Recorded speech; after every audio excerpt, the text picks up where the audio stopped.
We're just going to pretend we're just talking so I don't get all weird. Okay. Well, we are just talking. So, Yeah.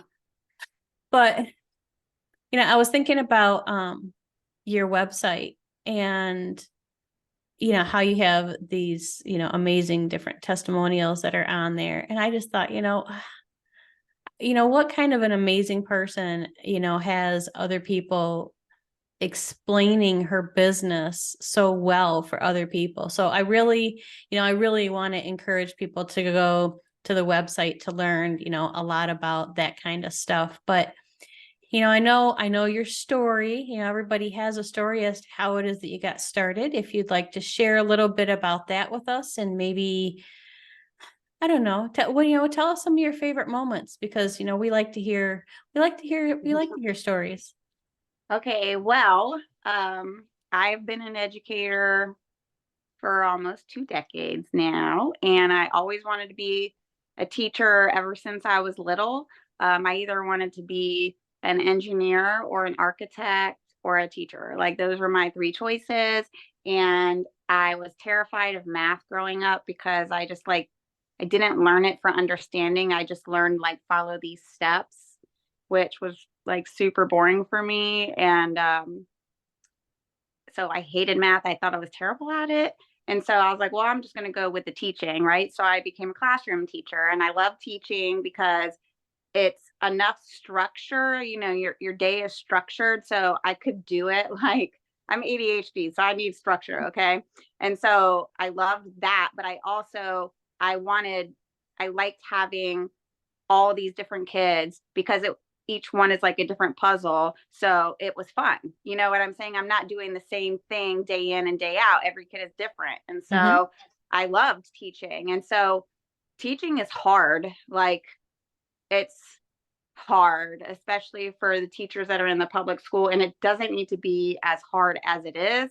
Um, it's mostly hard because of all of the rules that people have put into place about what education has to look like. And I think that we rely on standardized test data so much. And Mm-hmm. I understand like accountability, and we want to make sure that, we have a way to measure student progress. I just don't think that standardized testing is it because I don't think that there's a standardized student.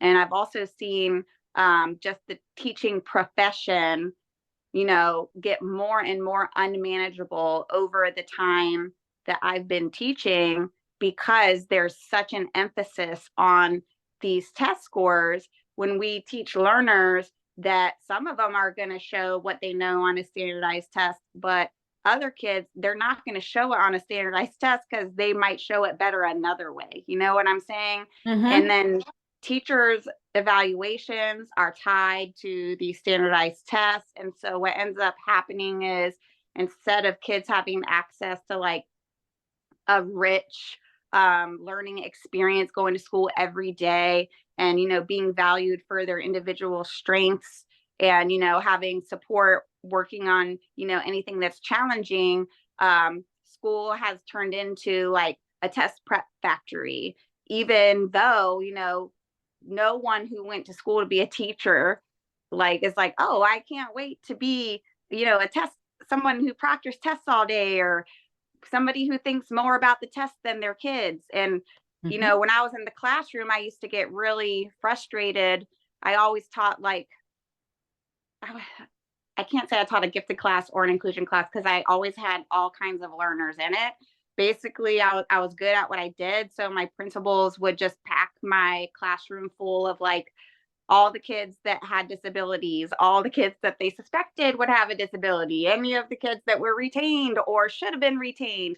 And then on top of that, I would also get, the gifted kids who, they know how smart they are. So they talk to you like they're adult. They will be getting in trouble because they treat adults like they're their friend. You know what I'm saying? I will get They're hard bored or comments. they're bored with the standard. Exactly, Yeah. exactly. And Yeah. so, but I liked it because, like I said, I like challenges. It keeps me engaged. And I really think that having a good variety of students in a room, they all help each other grow in every way. And so, the thing that I hated when I was teaching in the classroom, I probably would have never left the classroom if I hadn't experienced this, but like, to get ready for their standardized tests at the end of the year, of course, districts, they create like benchmark tests that are in our state, they call them standards of learning, so your state testing, they create benchmark tests that are made to look just like an SOL, right? And then the districts will use that to, help teachers decide and use data to adjust their instruction in the hopes that by the end of the year, more of their kids will be passing this test. My issue was not with the benchmark assessments themselves. My issue was I don't think that the district should be in charge of when I administer those assessments, because this is just one example. We were out of school for 2 weeks for snow when I was in the classroom. And when we came back, the first week back after 2 full weeks of snow, we had benchmark testing. And I said, wait, we're not pushing that back. Like, I'm in the middle of a fraction unit. Like, I can't, like, there's 2 weeks of instruction that are missing. Why are we still doing this benchmark test? Why can't we push it back? Well, because the testing calendars were already put into place. And the testing is happening based off the pacing guide.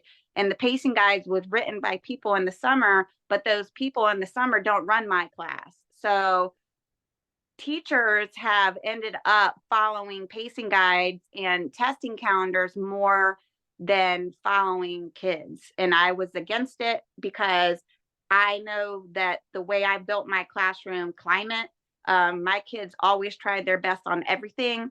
And to have to tell them, yeah, we have to sit here and do this test on the computer this morning instead of, normal learning, even though y'all haven't learned half of the stuff that's on this test yet, like, it crushes them. Like, these kids are like 8 years old, single digits. And I just hated, districts are like, have them track their growth so they care, like trying to force kids to care about this test. And what ends up happening is kids, they start identifying like their worth as a person with their grades, whether it's a letter or a number. They see a failing grade, they automatically assume, I'm a failure. Or like, you ask kids at school, well, why do you come to school? Why are you learning to read this so I could pass the test? Or they just think that the whole point of going to school is to pass a test or to get good grades.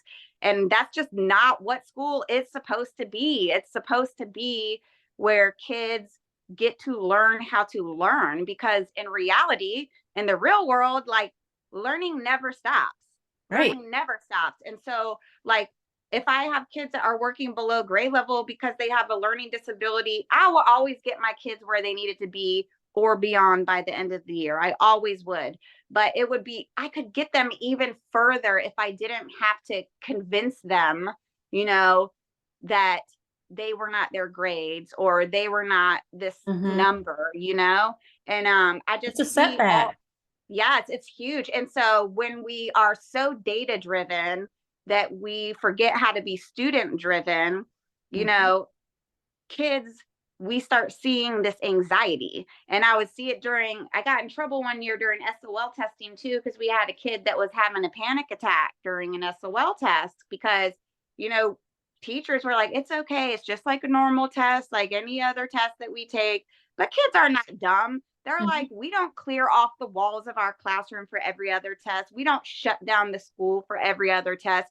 We don't have not have resource for every other test because you have to have an examiner and a proctor in every room. Like, kids are not dumb. Do you know what I'm saying? So like, they don't have pep rallies like, oh, let's do our best on the test. They don't have that for any other test. So like, we're playing these kids like they know it's important, because if it wasn't important, why are we doing all this stuff that we wouldn't normally do? So then we're already applying stress to them. Yes. By telling them that this test is super important. You have to do a good job.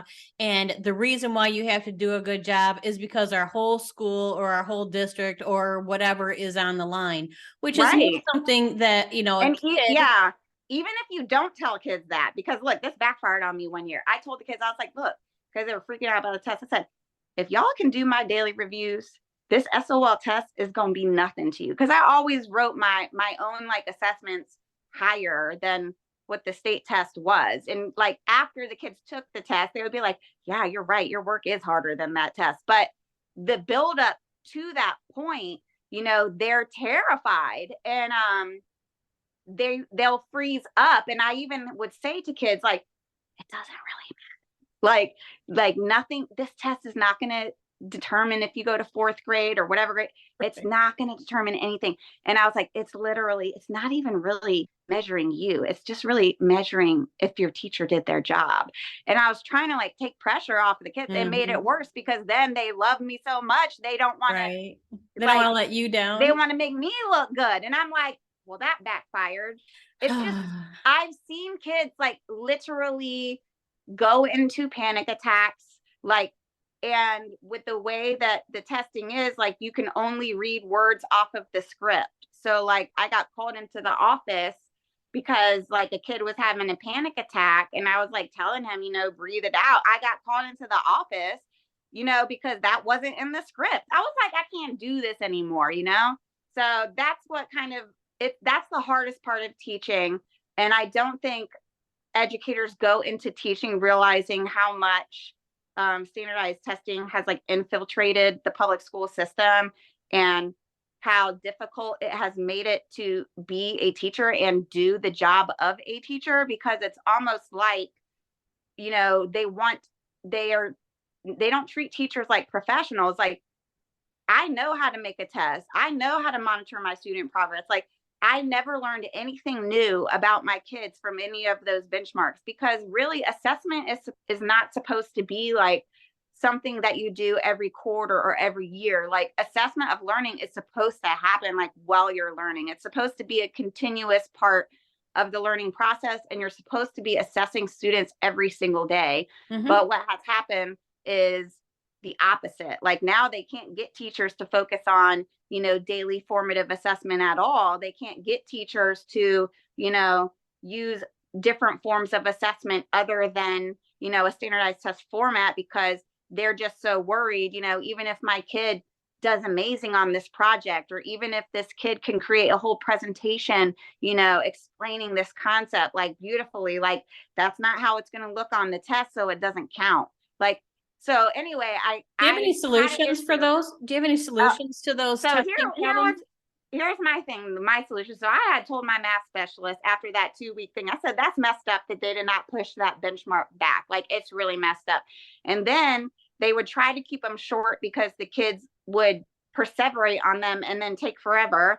And there'd be like 10 questions. So then people write them. And if they have a bad question up there, which happens every once in a while, you know, a poorly written question, people don't realize it, you know, we're humans. And then we all go into like analyze the data, and they're like, well, why did your kids do poorly on this question? I'm like, because the question's crap. Like, it has a pictograph with bows on it, and it's asking a question about how many bows, and the kids don't know if you're talking about how many actual bows or how many bows I should put on the pictograph, because the pictograph says that each bow represents 5 bows. Like, so then if it's a 10 question assessment and you have kids that one question is 10 points. So I would always use my data like by item, you know, to be able to tell like which skills I needed to go back to. But when you have kids sitting there and you're like, are you in the green or in the yellow or in the red? Like, it killed me. And so my math specialist at the time,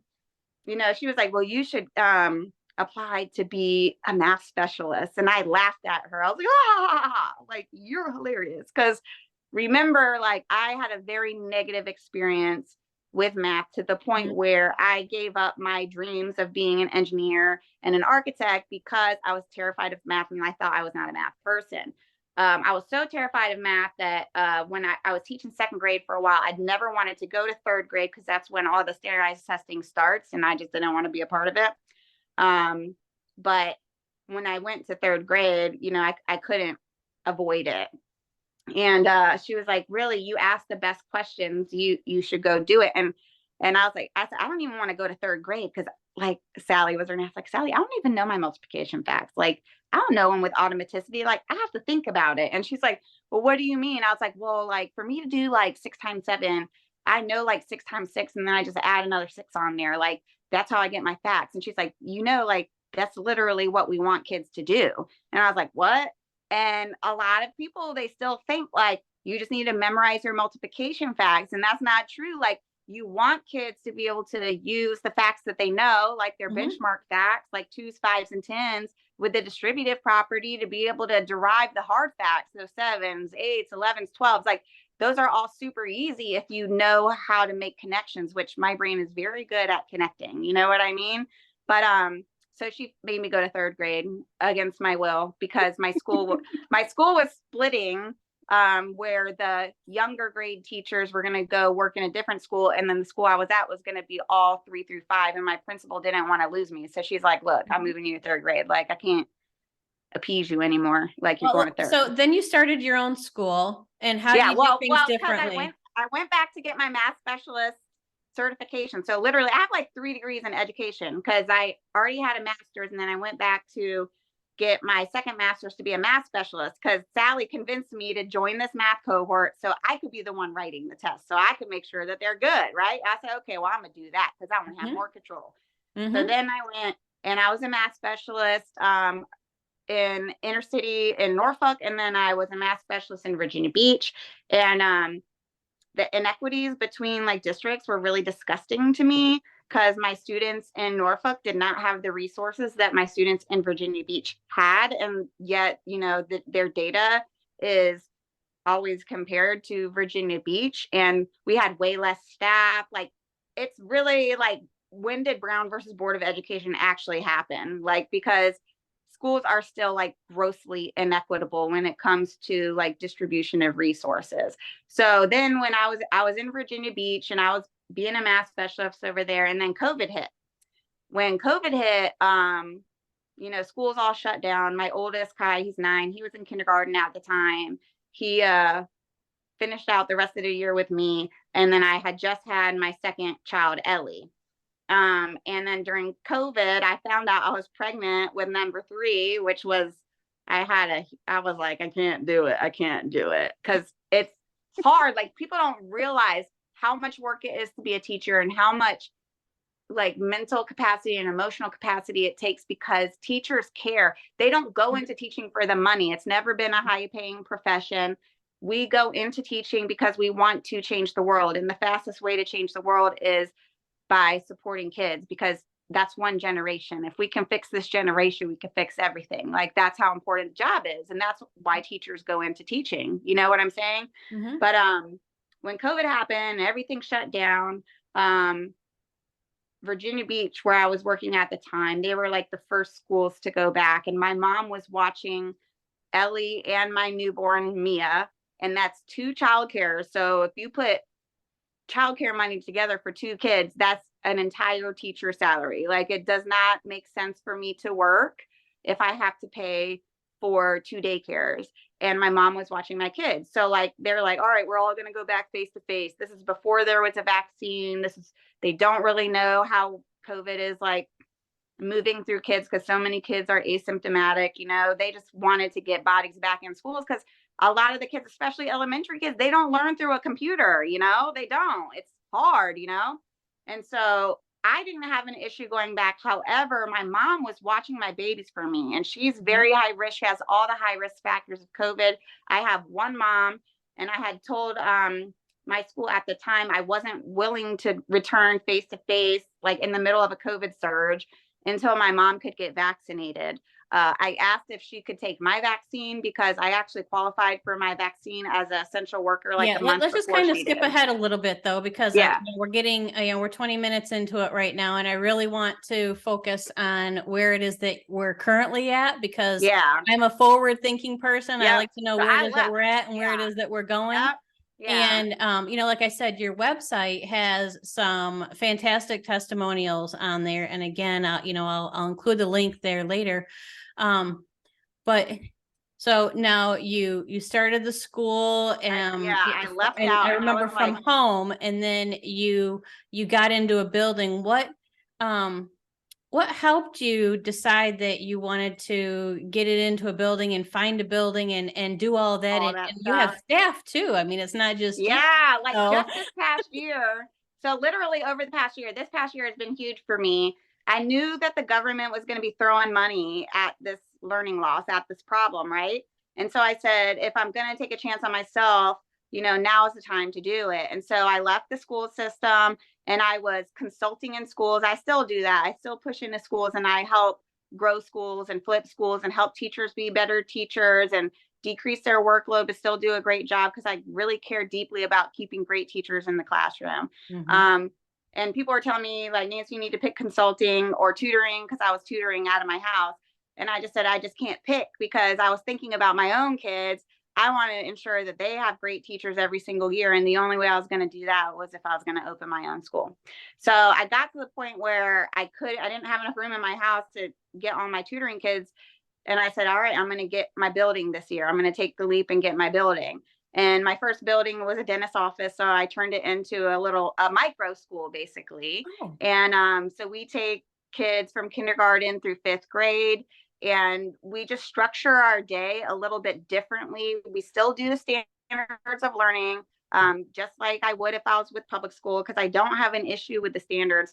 What I do have an issue with is like teaching kids in like grade level cohorts, because I feel like if you teach kids in grade level cohorts, it just increases like their competition. You can even hear kids like, I'm reading on a this grade level and you're only reading at this grade level, or they feel behind this and that. And so the way that we do it at my school is we have kids all different grades and ability levels, but we really meet them where they are. So like my son, he's a fourth grader, but he was doing sixth grade math at my school today. My daughter, Ellie, she just turned 5. She wouldn't even qualify for kindergarten until next year. She's doing first grade math and reading at my school.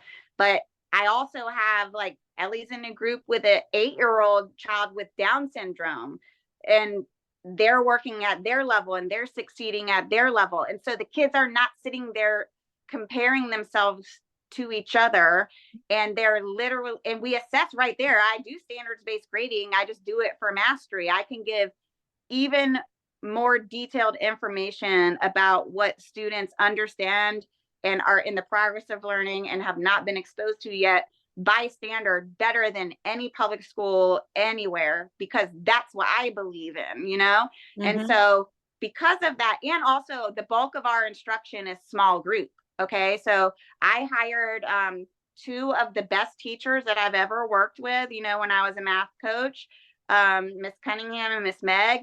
I was their math coaches in different schools, and I said, come work with me. And they said, let's do it. And so between the 3 of us at school, I also have like a team of tutors too. So I went from like 1 employee to like 20 employees this year. So Wow. between my teachers and my tutors and then my back end staff, who helped me with operations and marketing and communication, thank God, because I hate all that stuff. But so like we move kids because they rotate through small group math, small group language arts, small group STEAM labs. So we do like science and social studies and integrated stuff. Independent stations, so they still get independent practice. Gamer zone, they get time to play games and have fun and be kids every single day. And that's outside of recess, because what's recess? Like 15, 20 minutes of school. Then we want to complain that kids don't have any social skills when we don't let them socialize in school. Like, don't even get me on that soapbox. But anyway, Games I are basically, important though. They teach a yes, lot of skills. yes. And so I basically took all the things that I liked about public school and I still do those, but any of the issues that I saw with public schools, I just removed them. And so right now, my school is almost full. It's our first year, and we have a really diverse group of learners from all kinds of backgrounds. We have students with disabilities. We have students that are gifted. We just have regular kids. I'm not all about labels. I'm just like, kids are kids. Do you know what I'm saying? But Mhm. every single kid gets what they need at our school. And like, even if they have like an IEP and they say that they need extra minutes with a second teacher, like we work that into our day. So we have like our genius hour, which is like a quiet time after all of our groups are done and recess. Well, that's where we can double dip kids that need extra support. Do you know what I'm saying? Mhm. So all of our kids are growing at a much quicker rate than anything that they would be able to do in public school, because they're getting instruction in like a 6-to-1 ratio. But it's interesting because the student teacher ratio for the school is similar. It's exactly what it would be like if I had like 2 inclusion classes. So inclusion in public school, those are your teachers where you have your gen ed teacher and then you have a special ed teacher that pushes in part of the day. And one of the areas that we're really struggling to keep staff in are our special ed teachers, right? Mhm. And a lot of schools, these kids are not having their minutes met. I'm telling, like, everybody watching, these kids are not having their minutes met. People are making it up. I'm telling you, because whenever they need a sub and we can't get a sub, the paras get pulled from working with the students with disabilities. They're already written off because they assume that they're not going to pass the standardized test anyway. And it's public school, not the teachers, but the public school system, the way that it is set up, is causing like emotional trauma and mental health issues for kids and educators. Like, I I hate can to see talk that. about this because it's like, it's almost normalized in our country that kids go and shoot up their school now. Like, where does that come from? Like, I really thought after COVID, when we all went back to school, I was like, this is it. Like, we're not going to go back to normal. We're really going to like take schools out of the 1950s. We're going to do it better. And then when I heard, you know, they said, oh, well, now post COVID, instead of doing SOL tests 1 time a year, and let me just break this down for anybody who's not in education. SOL test is not a day. Okay. You have a different SOL test every What day is of the week. SOL? Can you explain what SOL? Yeah, those, so standards of learning, like that's Virginia. Okay. So like a lot of states use Common Core standards. So I don't know what they call their state tests. Florida has their own standards. It's basically your state test to measure how much did your kids grow. And like teachers from the beginning have always said, like, it's kind of dumb to use standardized tests as a growth monitor, because it's not, you're just testing my kids at the end of the year. You don't know where they're coming in, right? So teachers have been asking, you need an A and a B so you can see what actually happened when I had these kids through the year, right? But the hard part about standardized testing is it shuts the school down for weeks, because they don't want any irregularities, right? And so you have to have an examiner and a proctor in every room. So in order to have enough bodies to administer standardized testing, your resource teachers end up, so your art, your music, your PE, all of that shuts down, not just for the testing grades, for all the grades. I have a tutor that tutors kindergarten. She teaches kindergarten. She does not have an assistant because she's in Norfolk, right? So, but those Virginia Beach kindergarten teachers have an assistant. But anyway, and she has to do her own testing, which is PALS testing, one-on-one with little 5-year-old kindergartners, and they don't even have a resource that day. They're like bouncing off the walls. It's wasting so much time. And So then how are you doing it differently? I mean, I don't standardize test my kids. Like when I assess every single day by standard, I might still use like standardized test items, like as little exit tickets in my groups, but I don't need to sit them down and shut down school for 2 weeks to test in May, when school doesn't even end until the end of June. And what I also don't do is I don't take like 4 quarters worth of content and like compress it into 3 quarters so that we can be done in time for standardized testing. And I also don't tell kids if they're working below grade level. And I also don't tell kids if they're working above grade level. I just tell kids every day when you come to school, your job is to be challenged in group. You're supposed to learn something new every day. And once this gets easier for you and you can do this without me, I'm bumping you on to something else. And I can teach kids so much faster. I taught my own son, Kai, he's ADHD, in 6 hours a week. I taught him 2 years worth of content in 6 hours a week. So I knew I could do it in a school, and we're doing that. Like, our kids are growing leaps and bounds, and we assess as we go. And instead of like having our essential knowledge and skills separated out by grade level, I've taken all of the standards, and instead of having them like, here's the first grade standards, here's the second grade standards, I built vertical articulation. So like, say every grade level has number and number sense, right? So I took all the number and number sense strands, all the standards for number and number sense, and I built a vertical articulation K5.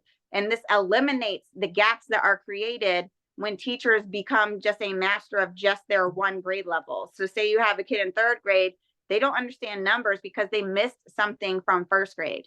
A third grade teacher is like, I don't have time to go back and teach that. And I'm like, what you mean you don't have time to go back? They're never going to understand what you're giving them until you do. And if not you, then who? But I'm telling you, these standardized tests make teachers do things that they would not normally do, And so and it kids becomes the grow. norm. So, Yes. what used to be a good teacher has now turned into a robot that is more focused on making sure that their tests are done versus making sure that the kids are learning what it is that they need to be learning. And I will also say I've seen a lot more like, teaching is not the same as handing out work and telling kids to do it. That is not teaching. No, it's but not. There's been a mass exodus of teachers because they didn't get into teaching to hurt kids, and so they're not treated as professionals. They're not allowed to differentiate. They're not allowed to, adjust their pacing. They have to, still do everything at a certain time. Their pressure is put on them, like move on, move on, move on, like before some of their kids are ready to move on. And at the end of the night, when you're going to bed as a teacher, like you're thinking about your day and you're thinking about the kids that you didn't get it that day. And you're thinking like, crap, I have pressure. I'm supposed to be on something else by now. And you're thinking about those kids at night and you carry it. It's like secondary trauma. You carry it home with you, And we didn't get into the business to hurt kids. The teachers that are leaving are great teachers. They're not the crap teachers. The great teachers are leaving because it is hurting them to do this. And so then we have this massive staffing issue. Now we have like schools where, most of the teachers are not even certified teachers. They're like long-term subs. When I taught in Norfolk, I had long-term subs all year. So, and then they're not teachers. They don't know how to teach. They'll just pass out the worksheets. Even if you gave them like the perfect lesson plan and all the materials that they needed to do a bomb diggity job, like they're not teachers. So like they couldn't execute it. Do you know what I'm saying? Do you see the schools, and I hate to go back to the public schools because it's not, I like going forward, but do you see the public schools? Because I have not, I'm 54. I haven't had, kids in school in a very long time. So do you see the public school system as a whole shifting more toward having people that just hand out homework? And if so, then why? So is it like a daycare then, Yeah. so Oh, girl. Oh my God. So because if they're not teaching and they're not, Mhm. the kids aren't learning, Yes. they're just Then what getting, are you doing, right? right. I So mean, why this are is they so there? funny.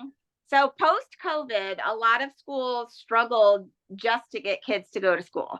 It's to the point where I know it's not just where I'm at. I know it's more than that, but we have things like attendance challenges, like how many of your kids came to school today? And they're like trying to figure out how to get kids to come to school. My theory, and I can't prove this because I haven't done a study, but my theory is, through COVID and parents and families seeing, the quality of instruction that was going on over a computer, they're realizing if this is what my kid is going to school and getting every day, like, why am I sending them? I think that's what has happened.